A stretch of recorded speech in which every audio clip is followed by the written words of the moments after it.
H-Town, what's going on? What's going on? It's another edition of How Do You See the Game? I'm your host, Jordan Campbell. As always, it's my pleasure to be with y'all. I had a championship hangover, y'all. My bad. No, but it's not just that. I want to put so much more work into the channel, but it's just, right now I can't do as much. I can't put as much as the resources and stuff that I want to, but I'm telling y'all, it gets greater later. It's just a start, but I have a blast getting on here and talking to y'all about sports. But today, we're talking about our Texans, man. I'm gonna try to do a real edition on each team, and we starting with our Texans. I know we're bad, okay? Right now, we got the first pick. A lot of these other teams are winning, which is helping us.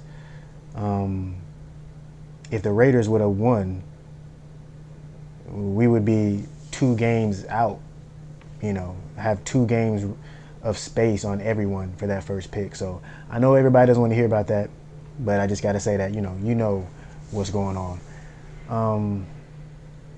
The Texans, the one thing I can say, if we got to talk about some positive stuff, the rookie class has been really good. Obviously, Dameon Pierce at running back has been a steal. The respect from the coaches, from his peers. He's not a huge guy, but the guy runs hard. He refuses to go down, and he gives our team some toughness. So that's really good, really good addition, really good draft pick. Also, Stingley. Now, Stingley's been doing good. I know we don't hear a lot of talk like you hear about Sauce Gardner over there with the Jets, who I really like. Sauce Gardner, big corner, long. But they do have a different style of defense. They have better players on defense. They got a big boy up front who's like a top 5 pick at defensive tackle. So you got a lot of guys disrupting things and giving him a chance to make more plays on the football. But Stingley, we haven't talked about him a lot, which is a beautiful thing when you're talking about a young corner. So I think you got to be pleased with that. Jalen Petrie has definitely showed that he can make plays. He missed a huge tackle last week. They gave up a huge touchdown that, could have kept us in that game. But he'll learn from it. You can definitely tell by the tape he's a playmaker. He also gets a lot of respect from coaches around the league, from his peers. And, he's a young guy, so you're going to make those mistakes.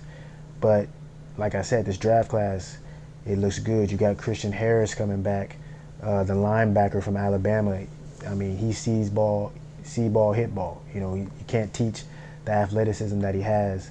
And, it's good to see him out there as well. Brandon Cooks had a bad week last week. He got the C ripped off his chest, no longer a captain because he's whining, talking about, he wanted to be traded and stuff like that.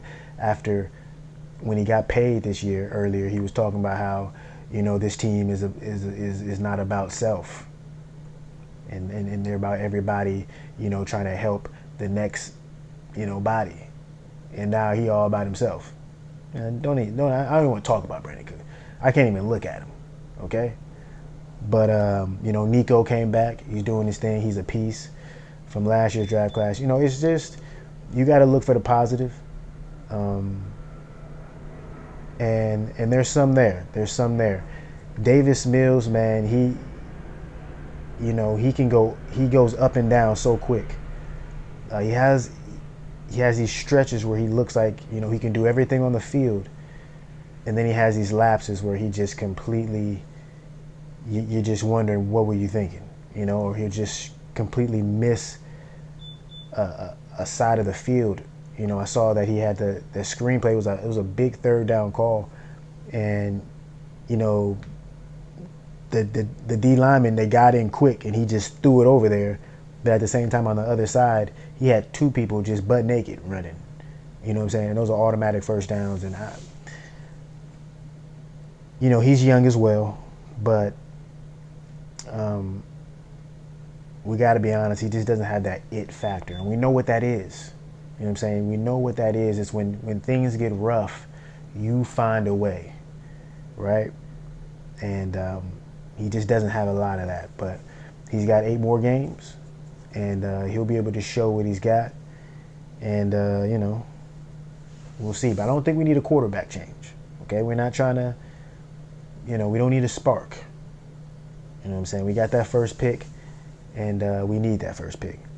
So, y'all know what's going on with the Texans. We ain't the best team in the world. But, Lovey, I think he's doing what he's doing, coaching these young guys up. They got to learn. And Pep Hamilton, the offensive coordinator, I think he's out of here. I think Pep is out of here.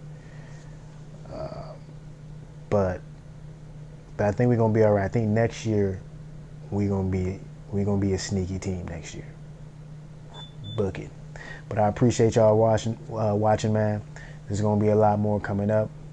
No more championship hangovers. If you can, subscribe. If you can, like it. And please comment at the end. Let me know how you're seeing this Texans season. Do we need a quarterback change? Should we just bench Brandon Cooks? Probably not, because he's getting paid a lot of money. But let me know. Should we continue to run Dameon Pierce out there for the rest of the season, or should we try to save him? What are we saving people for? I don't know. Let me know. But I appreciate y'all. We out.